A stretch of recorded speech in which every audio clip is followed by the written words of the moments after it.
우리 성도님들의 삶 속에 여러 가지 어려움과 아픔과 문제가 있을 때마다 목회자인 저와 저희 사모에게 기도 부탁을 합니다.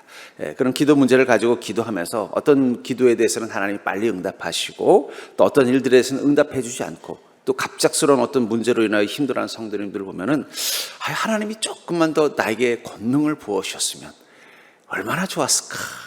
그래서 저희 아내는 그런 얘기에서 하나님이 기도만 하면 우리 성도님들의 기도 다 들어주시는 권능으로 행해 주셨으면 또 오병의 기적처럼 하는 사업들마다 하나님께서 막 10배, 100배 열매를 맺는 복을 주셨으면 다 예수 잘 믿지 않겠어요? 그런 말을 하는. 그래서 웃으면서 저도 그 생각이 들어요. 그렇다면 하나님이 나에게 주신다면 내게 이런 권능을 주셨으면 좋겠다. 한 두 가지가 뭔가 생각해 봤더니 하나는 오병이어의 권능.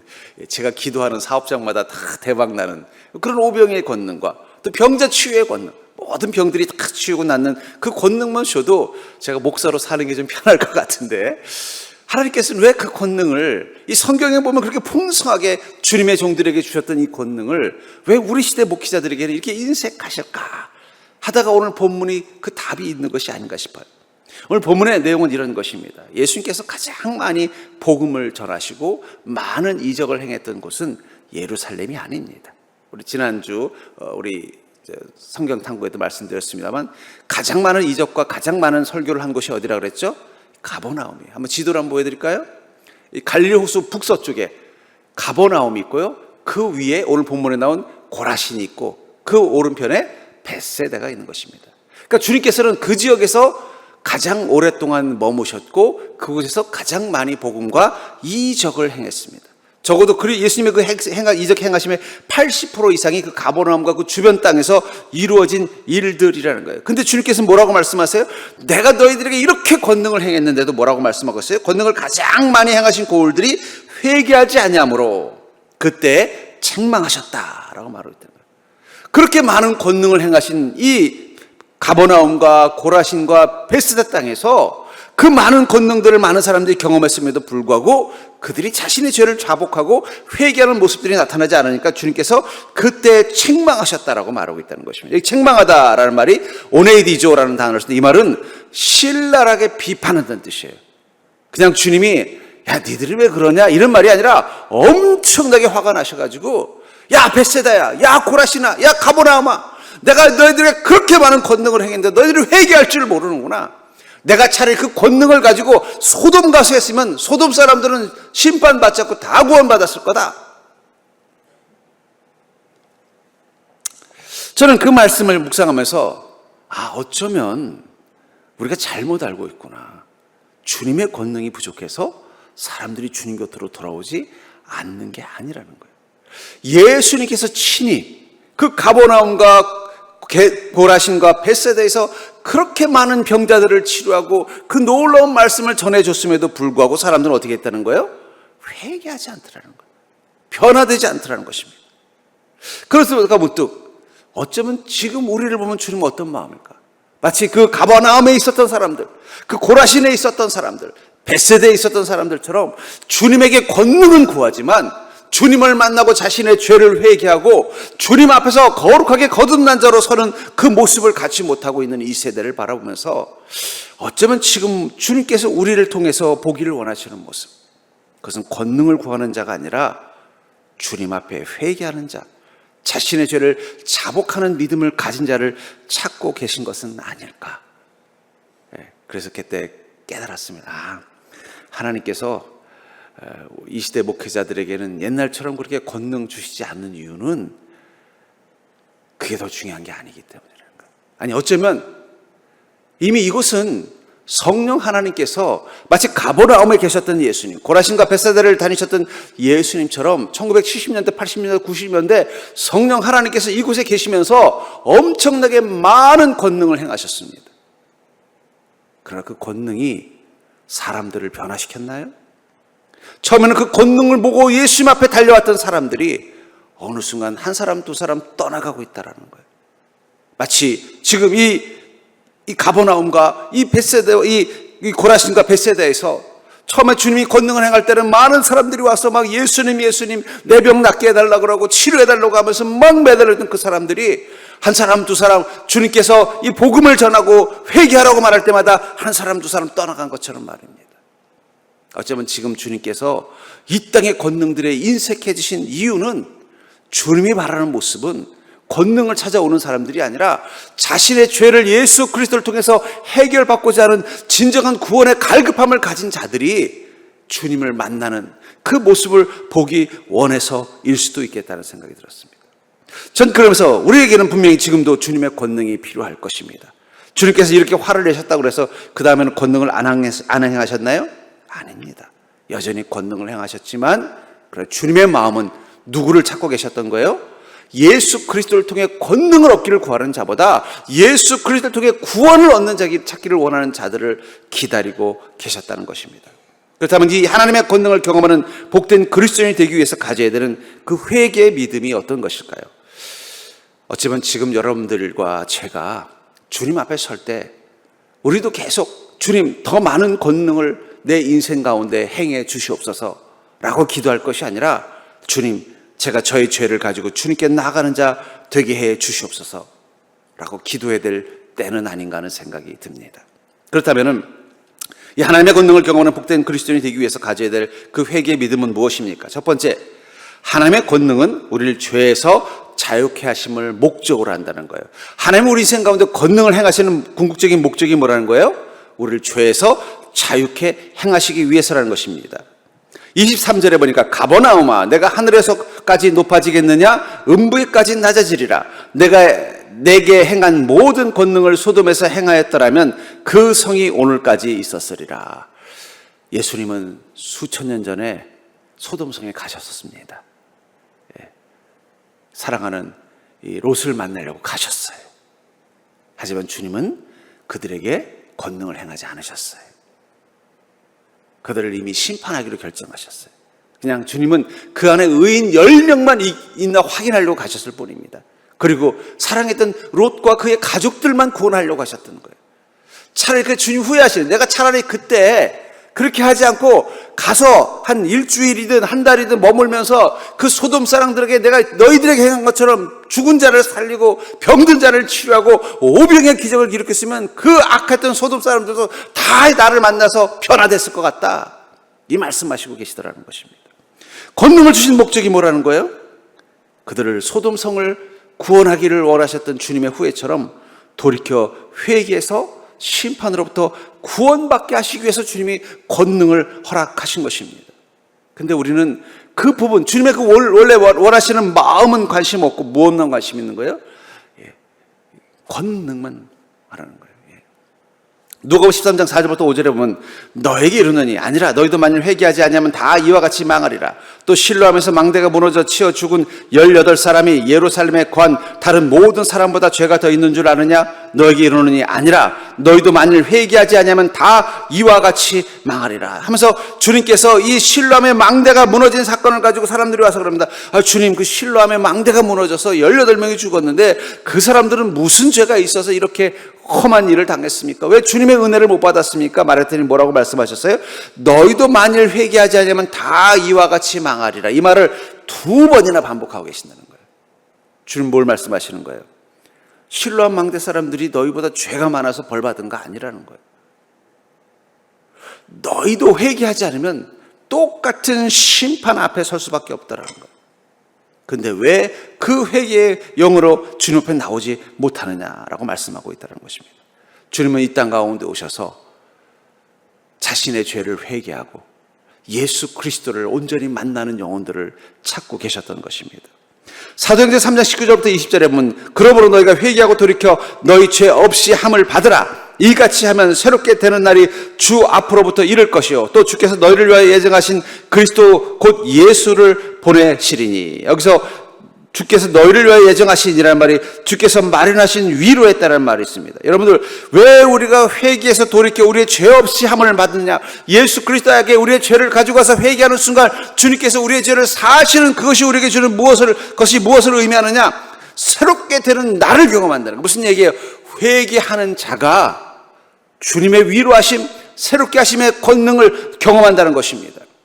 주님께서 권능을 행하셨던 이유는 그 권능을 통해서 자신의 죄를 가지고 주님 앞에 나와 그 죄를 다 내어놓고 그 죄로부터 자유함을 얻는 구원의 삶을 경험하는 인생이 되도록 만들기 위해서였다라는 거예요. 그래서 주님은 누구에게 권능을 무한히 부어주시느냐? 회개의 믿음을 가지고 온 사람들에게 권능을 부어주시는 거예요. 어릴 적에 이 설날 되면은 세배를 하잖아요. 저희 집은 또 아버님이 형제분이 엄청 많습니다. 그리고 또 저희가 종갓집이니까 또 할아버지의 형제분들도 다 와요. 그러니까는 뭐 할아버지의 형제의 자녀들까지 오니까 이게 인구가 이게 장난이 아닙니다. 그런데 전 장손이잖아요. 그럼 저는 설날이 기다려져요. 왜요? 설날은 세배하면 세뱃돈이 옵니다. 또 아이고 장손이라고 하니까 어떻게 돼요? 벌써 이 지폐 색깔이 달라요. 제 사촌들은 동전 주면 저는 1,000원짜리 지폐 주고 액수가 다른 거예요. 그러니까 저도 모르게 어느 순간 이 명절 돼서 오시면 뭐만 생각해요? 아, 지난번에 작은아버지 얼마 주셨는데 지난번에 큰 거 뭐 얼마 주셨는데 액수만 생각하고, 만약에 그날 왔는데 보니까 그 막내 삼촌은 요즘 백수라서 돈이 없는 거예요. 그래서 야, 미안하다, 내가 너 없다. 그리고 안 주면요, 그 다음 명절 때는 어떻게 돼요? 아, 저 삼촌은 그때 얼마 안 주셨으니까 이번엔 세배는 생략할까? 뭐 이런 생각하고 있더라는 거예요. 우리가 주님 앞에서 그런 마음 아니냐는 거예요. 하나님께서 우리에게 권능 주시기만 바라고 있지만, 그런 중요한 건 왜 세배하는 거예요? 그럼 우리 집안의 아버님 형제분들, 또 할아버님 형제분들, 어르신들이니까 존경하고 사랑하는 마음으로 하는 거예요. 그럼 한번 생각해 보세요. 여러분들 세배 받을 때, 조카들, 자녀들이나 조카들 세배할 때 와가지고 큰아버지 요즘 사업 힘드신다는 거 들었어요. 제가 기도해 드릴게요. 할아버지 힘내세요 하면서 세배하면은요, 처음에는 아이고 오늘 조카들이 10명인데 내가 이 돈 세뱃돈 다 못 주는데 10,000원씩만 줘야겠다 하고서 10만 원 딱 챙겨왔다가 그 조카 한 명이 와서 큰아버지 요즘 힘들다고 들었어요. 제가 교회 가서 큰아버지 요즘 힘든 거 잘 되라고 기도했어요. 그러면 세뱃돈 얼마 줄 것 같아요? 액수가 달라지는 거예요. 그 참 기특하잖아. 다른 애들은 세뱃돈 받으려고 온 거예요. 그래서 얼른 하고 손부터 내미는데, 얘는 와가지고 큰아버지 제가 어저께 교회 갔는데 큰아버지 요즘 힘들다는 얘기 아빠한테 들었어. 그래서 큰아버지 위해서 기도했어. 이러면 벌써 세뱃돈이 달라지는 거예요. 하나님도 마찬가지십니다. 하나님은 어떤 자녀를 찾고 원하는 거예요? 자신의 죄를 회개하고 주님의 은혜를 구하는 자를 찾고 있는데, 다 거긴 관심 없고 주님이 뭘 주나 손만 바라보고 있는 거예요. 내 인생에 좀 하나님 좀 권능 좀 주십시오. 손만 바라보고 있으면 주님 어떻게 하시겠어요?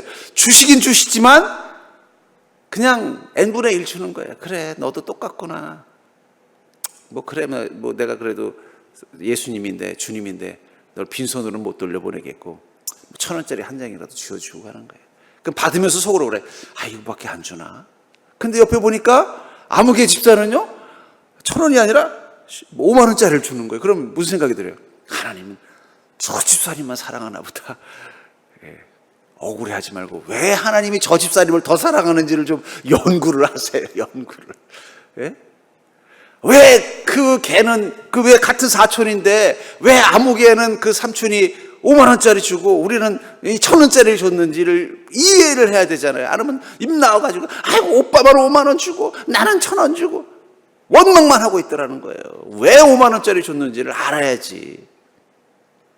주님은 어떤 자녀를 원하세요? 자신의 죄를 가지고 와서, 주여 이 죄인을 용서하여 주시옵소서. 이 죄와 허물을 주님의 은혜 앞에 내놓습니다. 주님께서 우리에게 권능을 주시는 목적은 그 죄에서 자유하게 하시기 위해서, 그 죄를 회개하고 이제는 그 죄를 짓지 않으려면요 누구의 힘이 필요해요? 여러분, 우리가 죄 짓고 싶어서 죄를 져요? 우리의 힘이 죄를 감당할 수 없기 때문에 죄를 짓는 거예요. 마귀의 힘이 너무 강하기 때문에 우리가 그 죄의 유혹을 이기지 못하는 것입니다. 그렇다면 그 죄로부터 이겨내려면 어떻게 되겠어요? 주님의 힘이 더해져야 되는 거예요. 그러니까 주님께서 우리에게 권능을 허락하시는 목적은 우리가 죄와 싸워 이기는 인생을 살게 하시기 위해서 권능 주시는 거지, 우리 인생이 불쌍해서 권능 주시는 게 아니에요. 물론 불쌍한 것도 있으시겠죠. 그러나 주님께서 우리에게 권능을 허락하시는 가장 궁극적인 목적은 내가 너에게 권능이 되어줄 테니 이제 너의 죄를 내 앞에 다 내어놓고 이제는 그 죄로부터 범죄하지 않는, 다시는 죄를 짓지 않는, 죄와 싸워 이기는 자가 되라고 주님께서 권능을 주시는 거예요. 가늠한 여인이 동네 사람들에게 붙잡혀 와서 돌에 맞아 죽게 생겼어요. 근데 한 사람이 문득 예수님께 그런 겁니다. 모세 율법에는 이런 여인 돌로 쳐 죽이라고 하는데 주님은 어떻게 아시겠습니까? 그때 주님 뭐라고 말씀하셨어요? 죄 없는 자가 돌로 쳐라. 그 말을 듣고 찔린 그 사람들이 한 명, 두 명 돌을 내려놓고 다 자기 집으로 돌아갔어요. 이 여인만 남았을 때 주님 뭐라고 말씀하셨어요? 나도 너의 죄를 묻지 않겠다. 다시는 죄를 짓지 말라. 그 여인은 주님의 그 은혜와 사랑의 권능을 힘입어서 이제는 다시는 죄를 짓지 않는 자가 됐을 것입니다. 하나님께서 우리의 권능으로 함께 하시는 이유는 다시는 죄를 짓지 않는 자가 되게 하시기 위해서 권능을 주시는 건데, 권능을 받을 때는 잠깐 착한 척 하다가 또 가면 또 옛날에 죄성에 빠져서 살면은요, 주님도 점점 어떻게 될까요? 처음에는 5만 원 주던 게 그 다음에 10,000원 주고, 그 다음에 1,000원 주고, 그 다음에 야 이번 명절 때는 없다, 이렇게 되는 거라는 거예요. 여러분들이 정말 주님의 권능이 필요한 인생이라면 주님을 만날 때 권능을 먼저 생각하지 마시고, 나는 주님 앞에 내 죄를 가지고 나아가서 주님께 그 죄를 내어놓고 주님의 은혜를 구하는 믿음인지 돌아보시기를 주의 이름으로 축복합니다. 너희가 회개하고 돌이켜 너의 죄 없이 함을 받으라. 예수 그리스도를 만나서 죄 없이 함을 받는 그 순간 이같이 하면 새롭게 되는 날이 주 앞으로부터 이를 것이다. 주의 권능이 우리를 새롭게 하는 그 은혜를 누리게 된다고 말씀하고 있는 것입니다. 그러면 여러분들의 죄를 주님 앞에 내어놓는 믿음 되기를 주님 축복합니다. 그렇기 때문에 우리는 권능이 하나님이신 예수님께 어떤 마음으로 가져야 돼요? 회개의 영으로 나가셔야 된다는 거예요. 여러분들의 지금 영적인 상태는 어떤 상태입니까? 주님 앞에 죄를 가지고 달려오는 마음으로 오셨나요? 그게 중요하다는 것입니다. 20절부터 22절을 보시면 예수께서 권능을 가장 많이 행하신 고울들이 회개하지 아니하므로 그때에 책망하시되 화 있을진저 고라시나 화 있을진저 벳세다야 너에게 행한 모든 권능을 두루와 시돈에서 행하였다라면 그들이 벌써 베옷을 입고 죄에 앉아 회개하였으리라. 내가 너에게 이르노니 심판날에 두루와 시돈이 너희보다 견디기 쉬우리라. 이 두루와 시돈이라는 나라가 멸망했는데, 땅에 멸망했는데 그들에게 너희만큼은 권능을 행했다면 그들은 벌써 회개하고 돌아섰을 거라는 거예요. 그래서 권능을 가장 많이 행하신 고울이라는 거예요. 주님께서 권능을 가장 많이 행하셨던 이 가버나움과 이 고라신과 이 벳세다, 그랬더니 사람들은 어떻게 됐어요? 아이고, 예수님이 하나님이시군요. 주님께서 이렇게 우리에게 은혜를 베풀어 주셨는데 우리가 죄를 짓지 않고 주님 앞에서 겸손하게 살겠습니다, 이렇게 한 게 아니라 더 많은 권능만 요구하더라는 거예요. 그리고 원망하는 거, 아니 지난번에 저 사람은 낫게 해주니 왜 내 자식은 안 낫게 해주세요? 권능 안 보여주신다고 원망만 하고 예수님이 하나님이 아니라고 부인만 하고 있더라는 거예요. 여러분, 우리나라가 이 교회가 부흥할 때 큰 영향을 미쳤던 것 중에 하나가 기도원 운동입니다. 근데 이 기도원에서 뭐 했는 줄 아세요? 저도 어릴 적에 이 기도원을 어머니 따라서 이 초등학교 때부터 다녔습니다. 근데 초등학교 때 기도원에 가면요, 신유 은사를 얘기한 게 아니라 회개를 그렇게 많이 얘기하셨어요. 병나라가 아니라 너의 죄를 회개하라. 회개 기도를 그렇게 많이 시켰어요. 근데 중요한 건 회개의 영이 임하면 그때부터 신유의 은사가 나타나더라고요. 처음부터 복받아라가 아니었어요, 여러분들. 회개하라 했다는 거예요. 우리나라가 평양 대부흥운동으로부터 해서 기독교가 발전하기 시작했습니다. 이 평양이 남북이 갈라지기 전에 저 평양에서부터 성령의 운동이 시작이 돼서 그것이 이제 전국에 이 기독교가 복음이 세워지는 데 확산했는데, 그 청평양 대부흥운동의 시작이 뭔지 아세요? 회개 운동이에요. 회개의 영을 가진 자들이 모여서 함께 뜨겁게 회개 기도를 하자 성령이 뜨겁게 역사하신 것입니다. 성령이 뜨겁게 역사하자 그 성령님의 능력이 어떻게 된 거예요? 우리의 삶을 바꾸어 나가는 게 바로 권능을 경험하는 삶이 됐다는 거예요. 그런데 어느 순간 기도 운동이, 회개 운동은 빠지고 은사주의만 남았어요. 제가 어릴 때 갔던 그 기도원에는요, 늘 회개 기도를 시켰어요. 근데 제가 이제 나이를 먹고 기도원에 갔더니 맨날 복 받으라. 어떤 원장님은 100억 그러시더라고요. 아이고, 목사님, 원장 무슨 100억 타령을 저렇게 하시나 그러더니 하나님이 데려가셨어요, 코로나 때. 야, 너 100억이 그렇게 필요하냐? 빨리 천국 가라. 천국에 오면 100억 필요 없다. 천국 데려가 버리시더라. 제가 그때 깨달았습니다. 여러분, 우리가 어느 순간 회개의 성령을 잃어버렸어요. 성령님은 우리의 영을 깨우시는 하나님이십니다. 어떤 영을 깨워요? 자신이 죄인임을 깨닫고 주님 앞에 눈물을 흘릴 수 있는 영. 자신의 죄를 회개로 주님 앞에 내어놓을 수 있는 영. 마치 그 마리아가 예수님 발 앞에 향유를 붓고 머리카락으로 그 발을 닦을 때 어떤 마음이었겠어요? 아이고, 이 비싼 거 제가 주님 발 닦아드렸으니 앞으로 주님 저 잘해주셔야 돼, 이런 마음이었겠어요? 나 같은 죄인, 주님이 무엇인데 나를 구원하셨습니까? 나는 감히 주님의 발 닦는 것밖에 할 자격이 없습니다. 내게 가장 중요한 것 가지고도 저는 주님 발 말고는 닦을 수 없습니다. 여인에게 머리카락이 뭘 상징하는지 여러분 잘 아시잖아요, 그렇죠? 여성의 변화는 머리카락을 보면 안다 그러죠. 그 귀한 머리카락으로 주님 발을 닦을 때 어떤 말? 저는 주님 발 닦는 발걸레밭도 못한 존재입니다. 회개의 마음으로 무릎 꿇은 거예요. 우리가 잃어버린 것, 회개를 잃어버렸습니다. 사도행전 2장 38절에 보니까 베드로가 이르되 너희가 회개하여 각각 예수 그리스도의 이름으로 침례를 받고 죄사함을 받으라. 그리하면 성령의 선물을 받으라. 여러분, 권능은 성령님이 우리에게 주는 선물입니다. 그걸 은혜, 은사라고 그래요. 근데 그것은 누가 받는다고요? 회개하여 예수 그리스도의 이름으로 침례를 받고, 침례는 뭘 말하는 겁니까? 예수 그리스도를 통해 우리의 죄가 사함받았다는 걸 상징하는 것입니다. 그 죄사함을 받아야만, 그리하면 성령의 선물을 받는 것입니다. 그런데 우리는 성령의 선물만 먼저 생각하고 회개와 그 침례와 죄사함은 생략해 버렸다는 거예요. 사도행전 8장 18절부터 22절에 보면 시몬이 사도의 안수로 성령 받는 것을 보고 돈을 들여 이르되 이 권능을 내게도 주어 누구든지 내가 안수하는 사람은 성령을 받게 하여 주소서 하니, 베드로가 이르되 내가 하나님의 선물을 돈 주고 살 줄로 생각하였으니 내 은과 내가 함께 망할지어다. 하나님 앞에서 내 마음이 바르지 못하니 이 도에는 내가 관계도 없고 분깃될 것도 없느니라. 그러므로 너 이 악함을 회개하고 주께 기도하라. 혹 마음에 품은 것을 사하여 주시리라.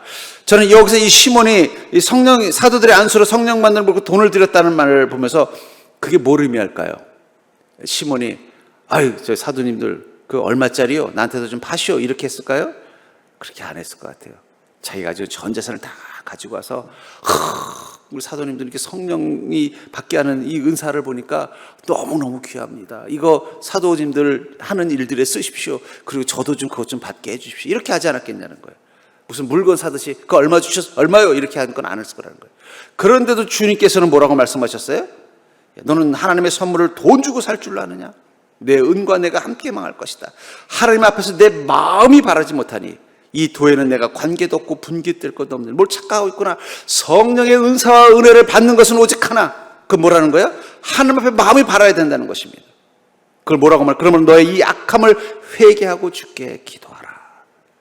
차라리 시몬이 나 같은 죄인도 이 성령의 은사를 부어줄 수 있는 권능을 경험할 수 있을까? 이렇게 말했다면은 친절하게 너는 먼저 주님 앞에 너의 죄를 다 회개하고 주님이 너에게 주시는 그 사명 앞에 서라. 그러면 너도 성령의 권세를 나눌 수 있는 그 은혜를 받을 거야. 이렇게 말해줬을 거라는 거예요. 너의 이 악함을 회개하고 주께 기도하라. 여러분, 우리가 권능만 사모하는 마음, 어쩌면 이 시몬과 같은 마음 아니겠냐는 거예요.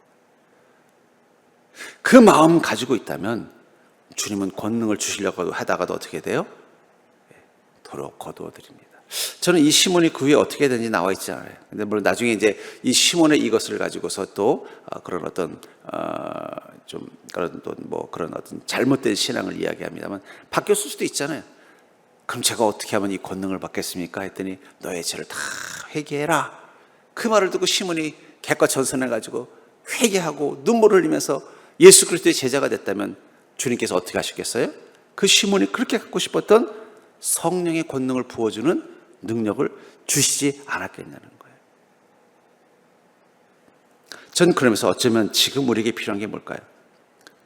저는 그런 의미에서 저 권능이라는 것, 하나님께서 그 하늘의 문을 여시고 우리 인생 가운데 은혜를 부어주시는 그 권능을 경험하려면요, 세 개의 문을 통과해야 되는 것 같아요.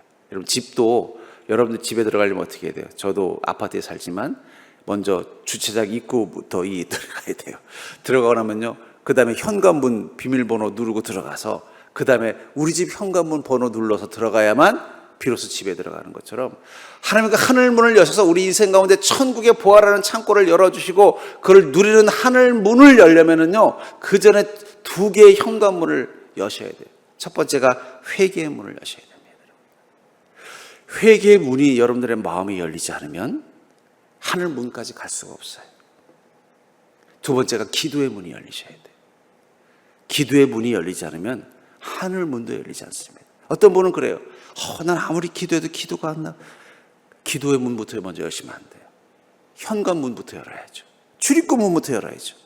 그게 회개의 문이라는 거예요. 예수님과 함께 주님의 권능으로 살았던 사도들의 공통점이 뭡니까? 그들은 회개의 문을 열었다는 거예요.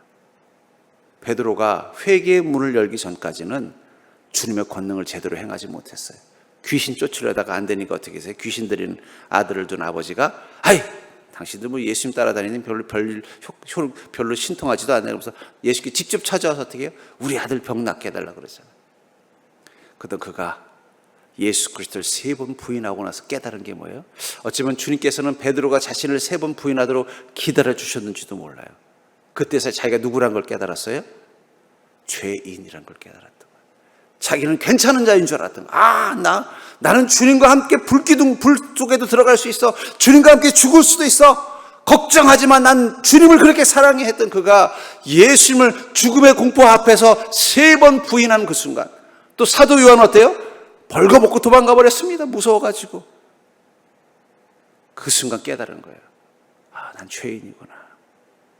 죄인인 걸 깨달은 제자들. 그래서 주님 앞에서 감히 주님을 따르겠다는 말을 못하니까 주님 뭐라고 말씀하셨어요? 내 양을 먹이라. 주님께서 그들에게 한 번 더 자신의 죄를 돌아보고 회개할 수 있는 시간을 주신 거예요.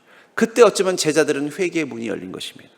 그 전에 예수님과 함께 다닐 때 그 예수님의 권능을 경험할 때는 그 회개의 문이 열리지 않았어요. 그렇기 때문에 그들은 하늘의 문을 열 수가 없었던 것입니다.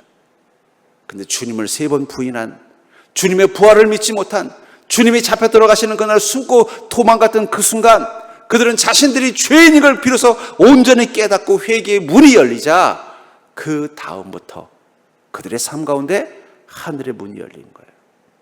여러분들, 우리가 집에 들어가려고 해도 출입문, 또 현관문, 안의 문까지 다 열고 들어가야 되는 것처럼 회개의 문이 열리지 않으면 기도의 문도 열리지 않습니다. 기도의 문이 열리지 않으면 하늘의 문도 열리지 않아요. 먼저 회개의 문부터 여셔야 돼요. 근데 제가 보면요, 내 안에 회개의 영이 임하면요, 기도는 하지 말라고 해도 줄줄줄 나와요. 내가 죄인인 게 절절히 깨달아지고 주님 앞에서 부끄럽고 어리석은 인생을 산 것이 너무너무 괴로워서 견딜 수 없어지면요, 그때는 그 자리에 무릎 딱 꿇고 기도하지 말라고 해도 밤새 기도가 나오더라고요. 근데 내 마음에 회개의 영이 사라지면요, 기도부터 딱 잠겨요.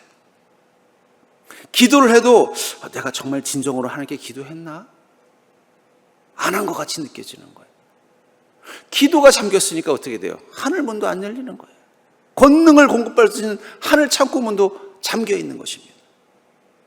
그래서 사랑하는 성도님들, 먼저 회개의 대문부터 여는 자가 되기를 주의 이름으로 축원합니다. 그게 열려야 그 다음 출입문인 기도의 문이 열리고, 기도의 문은 회개의 문이 열리면 쉽게 열려요.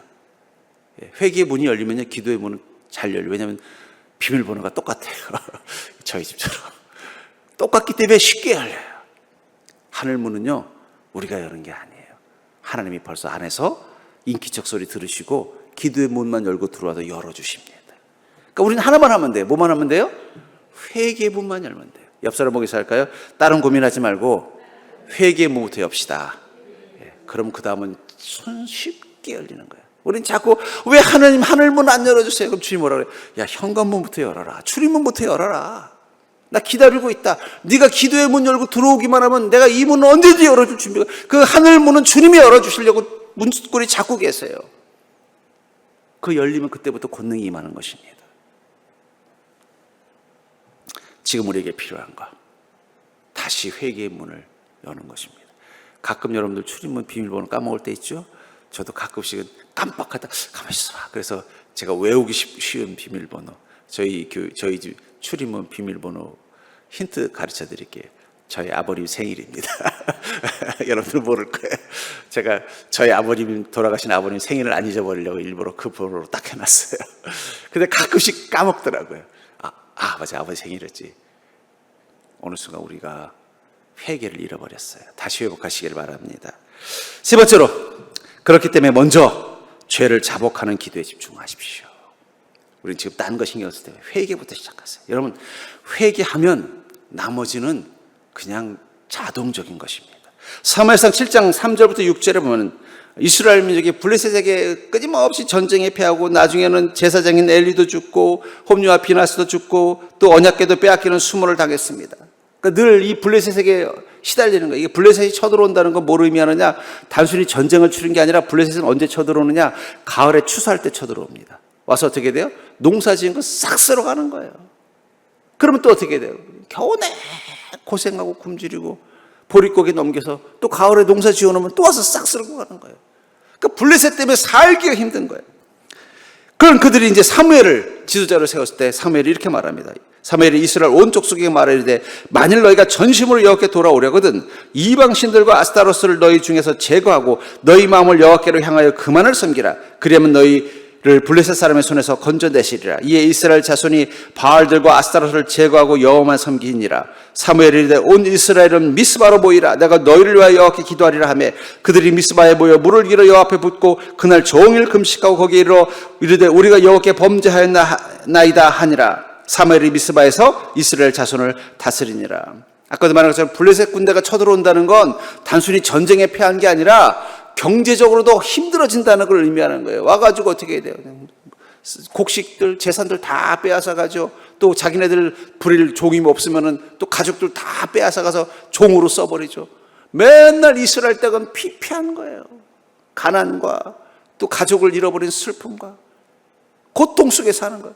어떻게 하면 주님 이 문제 앞에서 벗어날 수 있습니까? 주님 권능을 허락해달라고 했더니 주님께서 사무엘을 통해서 뭐라고 말씀해요? 그래?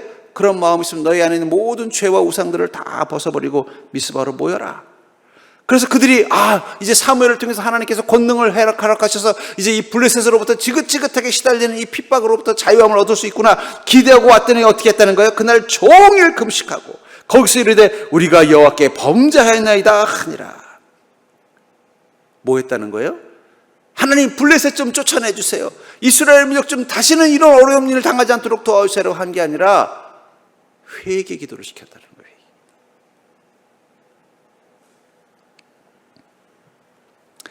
그날 종일 금식했다. 그리고는요, 중요한 건 미스바에서 이스라엘 민족을 다스렸다는 거예요. 미스바는 히브리어로 망대라는 뜻입니다. 여러분, 회개는 우리를 세상의 죄와 위험과 고통으로부터 우리를 지켜주는 망대와 같은 것입니다. 회개가 살아있는 영혼은 절대로 망하지 않습니다. 회개가 살아있는 집단은 절대로 망하지 않습니다. 왜냐하면 하나님께서 그들의 망대가 되어주시기 때문이에요. 미스바에서 다스렸다는 건 뭐예요? 그들이 이제는 회개를 통해서 주님의 은혜와 그 사랑의 망대를 경험하는 인생으로 바뀌었다는 거예요. 아니나 다를까 블레셋들이 뭐야 이스라엘 사람들이 모였다면 이것들이 겁없이 모였다는데 잘 됐다. 그렇지 않아도 요즘 또 우리가 일꾼이 부족한데 가서 한 10만 명만 노예로 끌고 오자. 그리고 군대를 우르르 몰고 왔어요. 근데 어떻게 하셨어요? 그들이 회개 기도하고 있을 때 그 망대에서 하나님이 블레셋 사람들을 보고는요 그들이 오는 곳에 벼락을 내렸습니다. 벼락 맞아 죽었어요. 이스라엘 사람들은 손댈 것도 없었어요. 회개하니까 권능이 회복이 되더라는 거예요. 언약궤까지 끌고 가서 싸웠을 때는 완전히 패배하고 언약궤까지 빼앗기는 수모를 당했는데 그들이 회개하니까 그들은 회개 기도만 했는데 하나님의 권능이 그 블레셋을 막아주더라는 것입니다. 그러니까 여러분들 어쩌면 지금 우리에게 필요한 건 미스바 신앙입니다. 회개가 중심이 되는 신앙을 회복하셔야 돼요. 미스바에서 이스라엘 민족을 다스렸다는 건 그들이 이제는 회개가 중심이 되는 신앙으로 사는 공동체가 됐다는 거예요. 언제부턴가 우리가 회개를 잃어버렸어요. 주님도 이 땅에 오셔서 복음을 전할 때 제일 먼저 하신 말씀이 뭐예요? 회개하라 천국이 가까웠느니라. 여러분 회개는 선택사항이 아니에요. 필수입니다. 회개를 잃어버렸다는 건 천국을 잃어버릴 수 있는 첫 번째 위험 요소라는 거예요. 우리는 어쩌면 지금 필요한 건 간구 기도가 아닐지도 몰라요. 권능을 구하는 간구 기도가 아니라 회개 기도입니다. 여러분 가정을 위해서 회개 기도하세요. 우리 가정에 이런 거 어려운 거 도와주세요. 이게 아니라 우리 가정의 죄를 위해서 기도하십시오. 가족들의 죄를 위해서 기도하십시오. 내게 필요한 것들, 내게 주님의 은혜가 필요한 것들을 기도하기 전에 나의 죄를 낱낱이 주님께 회개로 내놓으십시오. 여러분, 이 나라를 위해서, 이 땅을 위해서 회개 기도하셔야 돼요. 세상은 예수님을 믿지 않아도 주님의 권능을 요청합니다. 여러분, 예수 안 믿는 사람도 주님의 권능을 요청해요. 지금은 병원 신방이 안 됩니다만 옛날에 병원 신방에서 제가 병원 신방 가면요, 6인실에 가면 누워있는 우리 성도님 기도해 주면요, 옆에 있는 분도 가만히 기다리고 있어요. 나도 좀 기도해 주고 가길 바라는 것 같아요. 그래서 가서 어떻게 예수 믿으면 안 믿습니다. 그러면 뭐 어떤 일에 수술 받아 기도해 드려도 될까? 그러면 노한 사람을 저는 한 명도 나 예수 안 믿고 나 불교 믿으니까 기도해 주지 마세요 하는 사람은 저는 한 명도 못 봤습니다. 다 기도해 달라 그래요.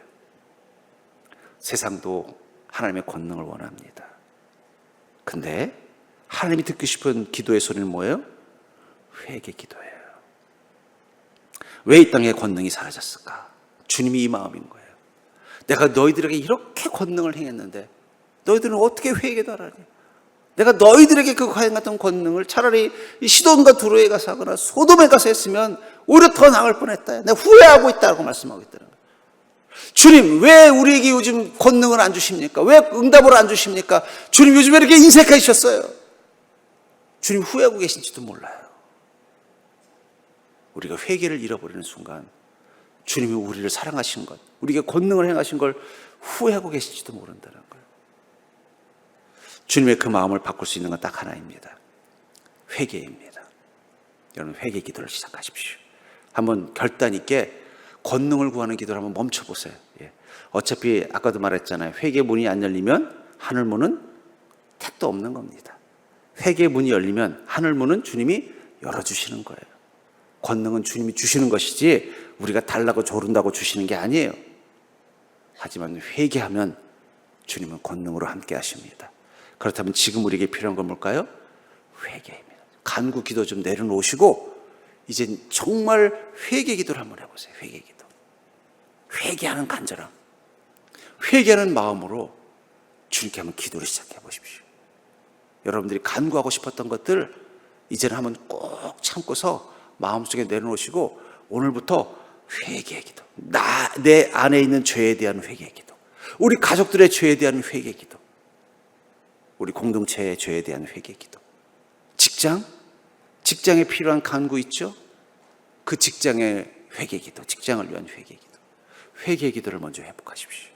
어쩌면 지금 주님께서 기다리시는 것, 그 가버나움 사람들에게, 고라신과 베셋 사람들에게 주님께서 그 많은 권능을 행하셨던 그들에게서 기다리고 있는 것은 그들이 회개에 기도하는 모습일 것입니다.